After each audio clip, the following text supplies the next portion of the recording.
If you talk about here the cooling load, okay, classified by kind of heat, okay, there are two components of air conditioning equipment load, okay, which is one is sensible load, which is heat gain, and there is a latent load, which is the water vapor gain. Okay, so when you talk about sensible load, it is purely a dry load. Okay, when you talk about latent load, it is a moisture load. Okay, and if you talk about sensible load, sensible heat gain is the direction addition of heat to a space, okay, which result in increase of space temperature. So sensible, when you talk about it, is a purely change in temperature. Okay, so what are the sensible load? You can see that particular slides, right? The solar load, heat gain through the building envelope, exterior wall, glazing, skylight, roof, floors, or crawl spaces, right?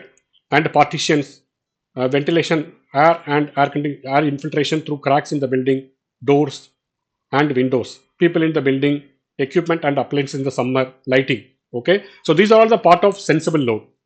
Okay, when you talk about latent load, latent heat gain is the heat contained in water vapor. So it is purely about water moisture, right?